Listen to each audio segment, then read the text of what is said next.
Olá, essa é a primeira aula sobre o assunto de integrais duplas da disciplina de Cálculo 2. Nessas aulas, nós vamos falar um pouquinho sobre o que é a integral dupla, Então, sobre a definição da integral dupla, sobre a interpretação geométrica que essa integral tem relacionada ao cálculo de volumes de objetos no espaço. Também vamos falar um pouco sobre as propriedades que a integral dupla tem, são bem parecidas com as propriedades da integral simples, que a gente já viu anteriormente, e falar um pouco sobre como que é calculado o valor dessa integral dupla, dependendo do tipo de domínio de integração que a gente tem em cada um dos exercícios, em cada uma das situações que a gente vai ver mais adiante, certo? Então, começando pela definição de integral dupla, para a gente poder falar de integral dupla, a gente está falando aqui, só voltando rapidinho, eu estou falando da integral de uma função de duas variáveis. Isso é a integral dupla, então. Quando eu quero integrar uma função que tem mais do que uma variável, nesse caso especificamente duas variáveis que a gente costuma chamar de variáveis x e y. Então, nesse caso da integral dupla, a minha região de integração, os valores em cima dos quais eu vou avaliar essa função f, são determinados por uma região R, que a gente vai chamar aqui de região R. Bom, essa região R, ela é uma parte do domínio da função. E a gente já sabe que o domínio de uma função de duas variáveis é uma parte do R2. Então, quando eu estou falando de uma integral dupla, eu preciso definir o domínio de integração, que antes na integral simples era o intervalo de integração que a gente estaria resolvendo na nossa integral simples, como sendo uma parte do R2. Então, a gente precisa saber representar regiões, representar áreas dentro do R2. A gente vai começar com a região mais simples que a gente pode ter dentro do R2, que é uma região que a gente chama de região retangular. O que é essa região? A gente diz que R é uma região retangular se existem números reais A, B, C e D, tais que R está limitado da seguinte forma: o x varia dentro de um intervalo AB e o y varia dentro de um intervalo CD. A gente costuma escrever essa região também dessa forma que está aqui embaixo. A gente diz que isso é um produto cartesiano do intervalo AB, onde vai morar o valor de x. Então, x vai pertencer ao intervalo AB e y vai pertencer ao intervalo CD. Geometricamente, o que significa isso? A e B são valores reais. A gente já sabe que se x está dentro de um intervalo, então eu vou aqui no meu eixo x e marco, por exemplo, vou dizer que o A está aqui e o B está aqui, certo? X estar entre A e B significa que o x, os valores de x estão entre o valor de A e o valor de B. Se eu faço a mesma análise para o y está num intervalo. Então, eu tenho y, por exemplo, de C até D. Então, meu y varia de C até D. Só que eu tenho que pensar que eu estou no plano. Então, no plano, quando eu digo que x está dentro de um intervalo e y está dentro de um intervalo, na verdade, eu tenho que pensar que eu tenho pontos do R2, como está aqui em cima, eu tenho pontos do R2 que estão dentro de uma determinada região. Essa região vai ser mais do que simplesmente o eixo x e o eixo y, mas sim uma faixa para o x que garanta que ele esteja entre A e B. Então, qualquer ponto que eu pegar em qualquer lugar dessa faixa aqui, certo? O x desse ponto está, de fato, entre o valor de A e o valor de B. Então, na verdade, eu dizer que x pertence ao intervalo AB no R2 cria uma faixa dentro do plano. E a mesma coisa com relação ao y. Com relação ao y, eu vou ter uma faixa horizontal.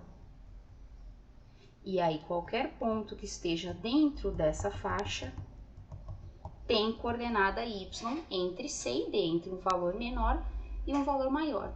O que eu quero é a combinação dessas duas faixas, porque eu preciso que x esteja no intervalo AB e y esteja no intervalo CD. Portanto, a minha região de integração é, na verdade, um retângulo, e por isso o nome, é esse retângulo aqui. Então, são todos os pontos do R2 que estão dentro desse retângulo. Como a gente tem o menor ou igual a A, menor ou igual a B, a gente vai estar incluindo também a borda desse retângulo, certo? Então, essa aqui seria a representação Eu estou pulando ali o B e o A só para não ficar o risco em cima, certo? Essa seria a representação da minha região R. Então, todos os pontos que estão X no intervalo, Y no intervalo, geram para a gente no R2 um retângulo. Lembrando que essa região R é uma parte do domínio da minha função. Então, na verdade, eu estou olhando nessa região, só que pensando nela dentro do espaço, certo? Então, aqui para cima a gente tem o X, o Y e o Z. Então, esse retângulo, ele pega um pouquinho do Y negativo, um pouquinho do X negativo. Então, na verdade, eu estou falando de um retângulo assim, só que eu estou representando ele no plano, certo? Essa é a minha região R, com X especificamente entre A e B e Y entre C e D. Por que eu coloquei o C e o A para baixo? Porque eles são menores, né? Então, entre A e B, o X aumenta do lado de trás para frente, o Y aumenta da esquerda para a direita. Então, essa aqui é a região de integração que eu representei aí na esquerda no plano R2, certo? Então, essa é a região de integração mais simples que a gente pode ter. Por quê? Seria o equivalente a ter um intervalo quando a gente está resolvendo uma integral definida, certo? Então, essa é a região mais simples que a gente pode ter. Baseado nessa região, a gente vai fazer, então, a definição da nossa integral dupla. Apenas uma definição complementar, a gente diz que a gente tem uma região limitada no plano se existe uma região retangular que contenha essa região R. Então, por exemplo, de que forma é isso? Eu tenho uma região R que não necessariamente é um retângulo, certo? Uma região qualquer aqui do plano, essa aqui é a minha região R. Vou pintar aqui de verdinho. Então, todos os pontos que estão dentro dessa região. Poderia ser uma circunferência, uma parábola, mas eu fiz aqui uma região genérica. Essa região claramente não é um retângulo, mas para o nosso interesse, a gente vai calcular integrais duplas em cima de regiões que são limitadas, para que a gente garanta que no final a gente tenha uma integral dupla, ou podemos dizer assim, convergente, que o valor da integral dupla seja um valor real. Então, essa região que eu desenhei, ela é uma região limitada. Por quê? Porque eu consigo construir um retângulo que contenha essa região R. Que retângulo seria esse? Tem vários. Eu vou desenhar um pequenininho assim para não precisar de muito mais espaço, mas, por exemplo, um retângulo assim, certo? Poderia fazer um retângulo maior, também seria. Poderia fazer um retângulo que pegasse bem certinho aí as limitações da minha região. Então, existem vários retângulos, existe um menor deles, mas, por exemplo, escolhi aí, então, a minha região R', esse retângulo. Então, eu fixaria, né, veria um determinado valor de A e B, um determinado valor de C e D, e teria, portanto, uma região limitada. Então, toda vez que a gente estiver calculando uma integral dupla, a gente vai calcular integrais duplas em cima de regiões limitadas, não necessariamente regiões retangulares. Mas se a gente tiver uma região limitada, ou seja, que cabe dentro de um retângulo, a gente vai conseguir garantir que o valor da nossa integral, se a função for limitada também, mas que em geral o valor da função, o valor da integral dupla vai ser um número real. Então vamos ver como é que é a definição de integral dupla. Suponha que a gente tem uma função de duas variáveis, afinal de contas a gente está calculando integrais duplas em cima de funções de duas variáveis, e nós temos uma região fechada e ilimitada do plano. Esse fechada significa que a borda da região faz parte da região, tá? A gente viu quando a gente estudou domínios de funções de duas variáveis, que algumas vezes o domínio não incluía a bordinha da região. Nesse caso, quando a gente diz que uma região é limitada, é que cabe um retângulo, tem um retângulo que contém ela, e nesse caso fechada é porque a borda dessa região faz parte dela, certo? Então, incluindo a borda, eu tenho uma região fechada e limitada no plano. Ou seja, aqui representada no meu desenho, e essa região R, ela tem que estar contida no domínio da minha função, senão eu não poderia nem calcular o valor da função nos pontos daquela minha região R. Para essa região R, cada ponto dessa região R está no domínio da minha função. Então, eu sei que para cada ponto da minha região R, eu tenho um determinado valor de cota. Nesse caso, no desenho, todas as cotas são positivas, mas eu poderia ter um gráfico, por exemplo, que fosse para baixo também, uma parte para cima, uma parte para baixo, certo? Mas é importante a gente lembrar que para cada ponto do domínio existe uma cota correspondente, que é o valor da função naquele ponto. Se eu fizer as cotas para todos os pontos do domínio, eu tenho o gráfico da minha função. O que a gente vai fazer com essa região R? A gente vai cobrir essa região R com pequenos retângulos e vai enumerar esses retângulos. A gente vai enumerar somente os retângulos que estão inteiramente contidos nessa região. Então eu criei uma malha, isso a gente chama de malha, essa cobrir a região com vários retângulos a gente chama de malha. Então eu vou criar uma malha, pode ser uma malha grosseira com retângulos grandões. E aqui eu tenho, por exemplo, 1, 2, 3, 4, 5, 6, 7 retângulos que estão inteiramente contidos dentro dessa região. Como é que eu poderia ter mais retângulos se eu fizesse uma malha mais fina? Mas já vamos falar sobre isso daqui a pouco. Então eu peguei essa região e cobri com vários retângulos. Cada retângulozinho desse tem uma área definida por ΔXK, ΔYK. O que seriam esses dois valores? ΔXK seria a medida da base desse retângulo, de um dos lados, digamos, desse retângulo. ΔYK seria a medida do outro y. Por que esse índice tem, ali ele chamou de K, então vou colocar K aqui e K aqui, no X e no Y.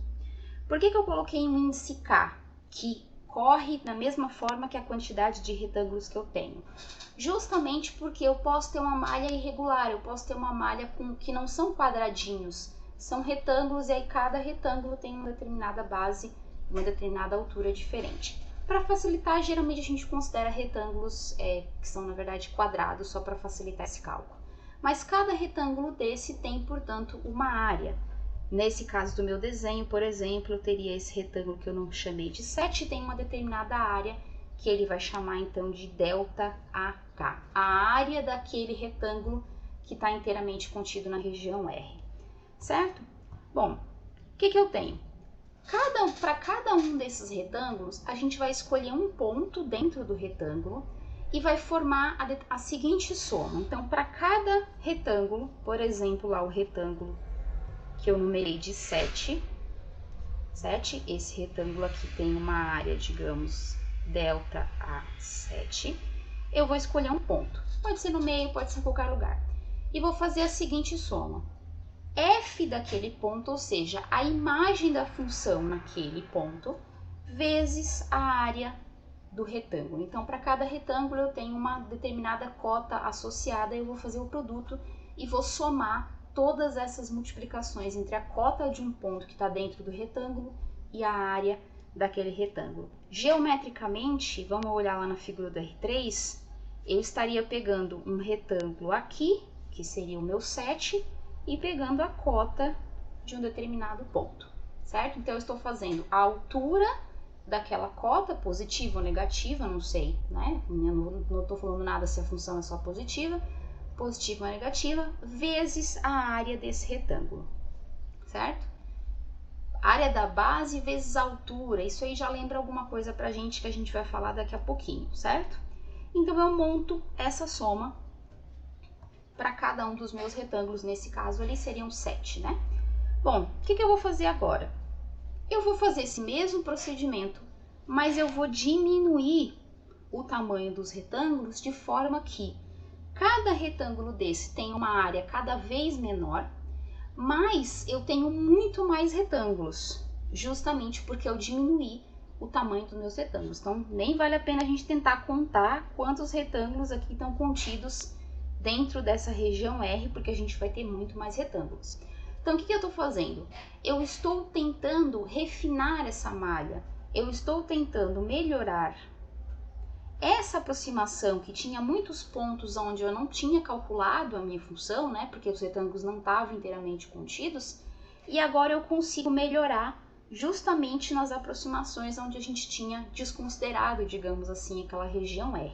Certo? Então, a ideia de refinamento da malha, a ideia de aumentar o número de retângulos para que esses retângulos sejam menores, então o número de retângulos é cada vez maior, é justamente para a gente conseguir uma melhor aproximação em todos esses pontos curvos, onde a gente precisaria ter mais um retângulo e o retângulo não estava inteiramente contido. Então, o que a gente vai fazer? A gente vai aplicar analiticamente, né? Isso significaria calcular o limite daquele somatório Sn quando n tende ao infinito, ou seja, quando o número de retângulos tende ao infinito. E aí a gente tem esse limite. Ou seja, o limite da área de cada retângulo vezes a altura de um ponto dentro daquele retângulo, a cota daquele ponto, fazendo n tender ao infinito. Esse somatório, esse limite, é que é chamado de integral dupla da função f sobre a região R. Então, como eu já falei várias vezes em sala, apesar de muitas vezes os alunos acharem que limite não serve para nada, por que eu estudei limite lá em cálculo 1? Na verdade, a integral é um limite, a derivada é um limite e a integral dupla também é um limite. Então, essa soma é um limite. Se a gente quiser calcular a integral dupla de uma função, a gente precisa necessariamente calcular o limite de um somatório quando n tende ao infinito. Então, teoricamente, é assim que a gente calcula, certo? Um aluno de matemática, por exemplo, que vai fazer de integral dupla pela definição, ele vai ter que calcular usando esse limite essas somas. A gente tem fórmulas mais fáceis de calcular, maneiras alternativas, mas todas elas derivam dessa definição que depende de limite e depende de somatórios.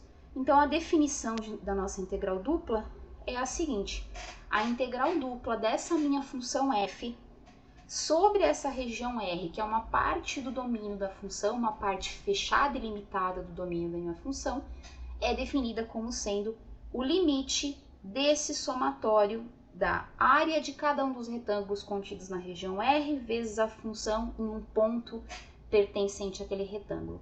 Esse somatório a gente denota da seguinte forma: a integral dupla sobre R, então a gente coloca o R aqui embaixo para dizer que o R é a nossa região de integração, e aí está explicado por que a gente usa o dA. Esse dA, o que ele está dizendo para a gente? O dA significa um elemento de área, uma área infinitesimal. Lembra que eu aumentei a quantidade de retângulos justamente para fazer os retângulos ficarem com uma área cada vez menor, tendendo a zero? Esse dA significa isso, assim como o dx da integral simples significa um elemento infinitesimal de comprimento, um pedacinho daquele intervalo AB que tende a zero, o dA significa um elemento de área. A gente pegou aquela área e fez ela ficar dividida em vários pedacinhos, vários pedaços que tendem ao infinito, a quantidade desses pedacinhos tende ao infinito, só que a área de cada um daqueles pedacinhos tende a zero. Então, aí está explicado por que a gente usa esse dA quando a gente está falando de integral dupla. Quando a gente está falando de integral dupla, a gente também pode escrever esse dA, lembrando que o dA nada mais era que a área, o comprimento da lateral do retângulo, que eu chamei de K, vezes o delta YK. Então, a gente tem dois pedacinhos infinitesimais, um para cada lado do meu retângulo. Então, eu também posso representar esse dA como sendo dx dy, dessa forma. Então, esse dx dy seria o quê? Seria a área daquele retângulozinho infinitesimal. Nesse caso, dx dy está associado à área. Não necessariamente a gente está dizendo que tem que integrar primeiro em x, depois em y, certo? Quando eu tenho somente o r aqui embaixo, o dx dy é só a notação de integral dupla. Então, o dA é equivalente ao dx dy se eu estou escrevendo a integral dupla com esse rzinho embaixo. Por que eu estou fazendo essa observação? Porque depois a gente vai ver que a ordem com que esses dois elementos aparecem, se aparece dx dy ou dy dx, interfere na maneira como a gente vai calcular a nossa integral. Mas se tem r aqui, a gente não está falando nada sobre ordem de integração, a gente está só denotando a nossa integral dupla. Bom, dando alguns nomes que eu acabei já falando, mas para que fique registrado, R é chamado de região de integração da nossa função. Essa soma Sn é chamada de soma de Riemann da função sobre essa região R. Esse limite Sn, esse limite do número de retângulozinhos tendendo ao infinito, ele deve ser independente das retas que definem os retângulos RK, certo? A gente consegue escrever isso mantendo uma independência justamente para conseguir fazer esse limite quando n tende ao infinito. E nem sempre esse limite existe, né? A gente viu que nem sempre um limite existe, ele pode ser mais ou menos infinito. A existência desse limite depende da nossa função, depende do fato da nossa função ser limitada, certo? Mas também depende da região de integração ser também fechada e limitada. Função limitada, pessoal, significa que na hora que eu for desenhar, eu consigo colocar um teto no gráfico da função, certo? Então a função não tende a mais infinito, ela não tem aquele comportamento assintótico de tender a mais infinito, ela fica limitada ali por um certo valor de z. Nessa parte da nossa disciplina, a gente sempre vai admitir que tudo está certo. O que eu quero dizer com isso?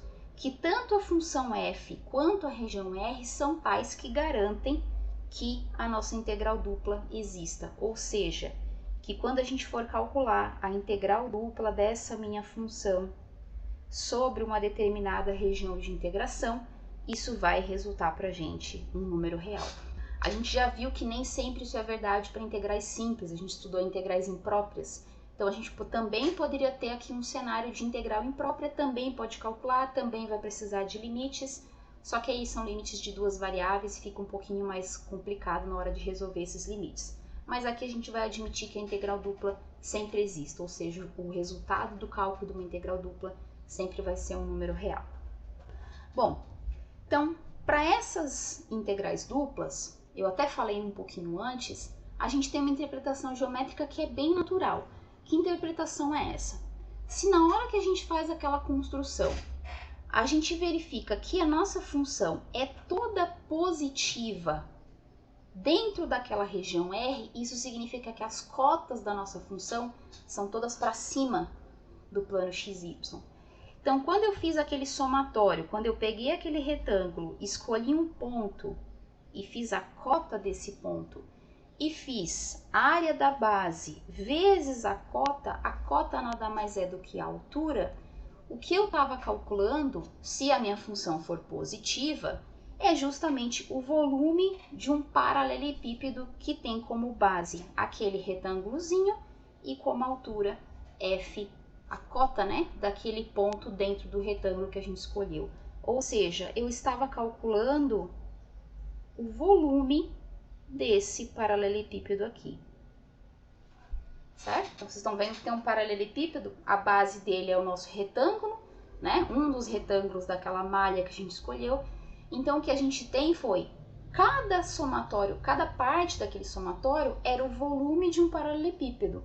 Consequentemente, esse somatório que está aqui vai tentar, de alguma forma, ser uma aproximação do volume de um determinado sólido que está gerado ali embaixo do gráfico da minha função.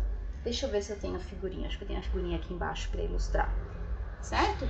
Se eu pegar vários paralelepípedos, né, eu estou fazendo para vários retângulos, vários paralelepípedos e somar tudo isso, de alguma forma eu estou tentando calcular o volume desse objeto tridimensional. Por que ele é tridimensional? Dessa forma para cima, porque a função é positiva, né? Eu assumi aqui que a minha função é maior que zero para todo xy dentro dessa região R, não é dos reais, tá?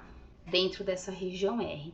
Portanto, esse somatório do SK, ou seja, o somatório de cada um do volume, né, dos paralelepípedos, é uma aproximação do volume da porção compreendida abaixo do gráfico da minha função e acima da região R entre o plano XY, né? Então, vamos olhar para o desenho para a gente ilustrar. Então, abaixo do gráfico, acima do plano XY, limitado lateralmente justamente por essa região R.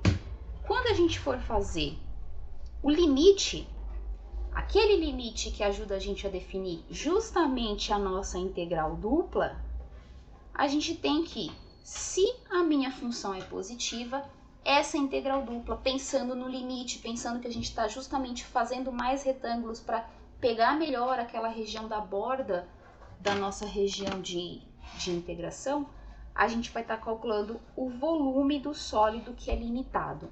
Então, eu vou até fazer em cores aqui para mostrar para vocês cada uma dessas partes dessa frase. Então, eu vou estar calculando um volume de um sólido. Esse sólido vai ser limitado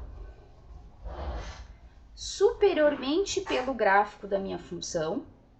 Então, quem vai fazer o telhadinho dos meus paralelepípedos vai ser o gráfico da minha função. Inferiormente pela minha região R. Então, a região R é a região que a gente usou para limitar os retângulos daquela malha, certo? A gente está só dentro da região R, por isso que eu escolhi os retângulos que estavam inteiramente contidos naquela região R. E lateralmente por um cilindro vertical, cuja base é o contorno da região R. Então, se a gente pegar, por exemplo, cada ponto da fronteira, da bordinha da nossa região R, a gente vai estar fazendo como se fosse uma paredinha lateral, certo? E lateralmente a gente vai estar limitando. Então, a integral dupla vai fornecer justamente o volume desse objeto tridimensional aqui, certo? Então, dado uma região de integração e o gráfico da função, uma parte positiva do gráfico da minha função, eu consigo, através da integral dupla, calcular justamente esse volume desse objeto tridimensional. Então, essa é uma interpretação geométrica muito interessante e é a aplicação, digamos assim, a primeira aplicação que a gente tem para a integral dupla. A integral dupla pode ser usada para calcular o volume de objetos tridimensionais, certo? Então, antes da gente falar propriamente do cálculo, porque a gente tem vários casos diferentes, eu vou encerrar então essa primeira parte da nossa aula falando um pouquinho sobre as propriedades da integral dupla. Bom, então as propriedades da integral dupla, na verdade, são bem parecidas com as propriedades da integral simples que a gente já viu anteriormente. A primeira delas é a clássica de que se a gente tem uma constante e essa constante está multiplicando toda a minha função f, eu posso tirar essa constante da integral dupla, certo? Deixa eu pegar um marca-texto aqui. Se eu tenho uma constante, essa constante está multiplicando toda a função, eu posso tirá-la da integral dupla, a gente usa isso o tempo todo para integral simples. Se eu tenho uma soma ou subtração de duas funções de duas variáveis, eu posso transformar isso em duas integrais duplas separadas, então a gente também usa essa propriedade várias vezes. Lembrando que só vale para soma e subtração, multiplicação e produto já é outra coisa, certo? Não, se a gente tivesse uma propriedade como essa, para soma e produto a gente nem precisava estudar técnicas de integração. Se a gente tem uma função f que é maior do que uma determinada função g para todos os pontos desse meu domínio de integração, a integral dupla vai respeitar essa desigualdade também, certo? Isso em termos de volume, né? Se a função for positiva, a gente pode pensar que o gráfico da minha função f, lembrando que eu estou aqui no R3, por exemplo, o gráfico da minha função f está mais acima que o gráfico da minha função g. Então, se eu pensar em termos de volume, o sólido gerado entre o plano xy e o g tem um volume menor do que o sólido gerado pela função f, certo? A função f é um telhadinho mais alto, portanto o volume é maior, portanto a integral dupla mantém esse sinal de desigualdade. Se a minha função for positiva em particular, a integral dupla também vai ser positiva. Então, pensando em termos de volume, se todas as cotas estão para cima, o resultado daquele somatório da área vezes a cota é positiva. Portanto, a integral dupla também vai ser um valor positivo. E a última propriedade, na verdade a mais importante para esse contexto que a gente está falando aqui de integrais duplas, é a seguinte. Da mesma forma como na integral simples, eu podia, né, pegar um intervalo e separar o intervalo em um determinado ponto para calcular uma integral de A até C e depois de C até B. Isso era muito interessante quando a gente tinha regiões diferentes, a parte de cima e a parte de baixo que limitava a minha região eram funções diferentes, eu precisava separar o intervalo em dois. Essa mesma ideia vale aqui dentro do contexto de integrais duplas. Se eu tenho uma região R que é composta por duas sub-regiões, que eu posso dividir em duas sub-regiões, também fechadas e limitadas. Então, quando eu digo fechada e limitada, eu tenho que ter uma região R1 e uma região R2, só que elas não podem ter intersecção a menos da fronteira. Os únicos pontos que elas têm em comum geram uma reta, geram uma curva, um objeto que não tem área, que só tem comprimento. Então, se eu tenho esse tipo de situação, eu posso, duas regiões R, a gente diz que elas não têm ponto de intersecção, exceto possivelmente os pontos da fronteira, então essa parte que está comum aos dois, eu posso, se eu quero calcular a minha região, a minha integral dupla em cima da região R, eu posso separar e calcular em cima da região R1, em cima da região R2 e somar o resultado dessas duas integrais. Então essa propriedade ela é muito importante quando a gente tem, da mesma forma, funções diferentes ali limitando o volume que eu quero calcular e eu preciso separar em duas regiões diferentes e calcular cada uma delas separadas e depois somar os determinados resultados. Essa mesma propriedade vai se aplicar quando a gente tiver, por exemplo, uma função que tem uma parte acima do plano XY e uma parte abaixo, e a gente quer calcular o volume desse objeto, mesmo que tenha um pedaço para cima e um pedaço para baixo. A gente já viu que nesse caso, pensando lá, fazendo uma analogia com a integral simples, o pedaço que está para baixo do plano XY vai ter uma integral negativa. Então a gente não pode simplesmente calcular na região toda, porque eu vou ter um pedaço positivo e um pedaço negativo, e o resultado da integral não vai ser o volume, vai ser a soma de um número positivo e negativo, que pode inclusive dar zero. Então, muitas vezes, quando eu quero calcular o volume e o gráfico da minha função, para quem não conseguiu entender ainda o que eu estou tentando dizer, é isso aqui, ó. Eu estou no espaço, só que o gráfico da minha função tem um pedaço para cima e tem um pedaço para baixo. E eu quero justamente calcular o volume. Então, tem um pedaço que está para baixo e tem um pedaço que está para cima. Então, seria, digamos, o volume desse cara aqui. E eu vou desenhar em laranja, digamos assim, um volume que estaria para baixo do plano XY. Certo? Então, o plano XY estaria aqui, ó. Certo? Como se fosse assim, o chão. Eu tenho um objeto que tem um pedaço para cima e um pedaço para baixo.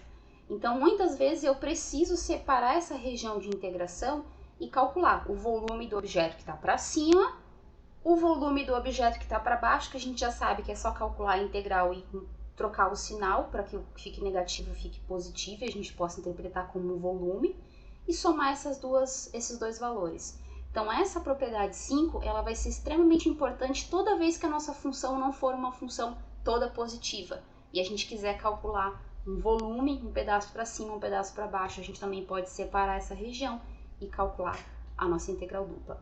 Então, essa foi a nossa primeira aula sobre integrais duplas e até mais.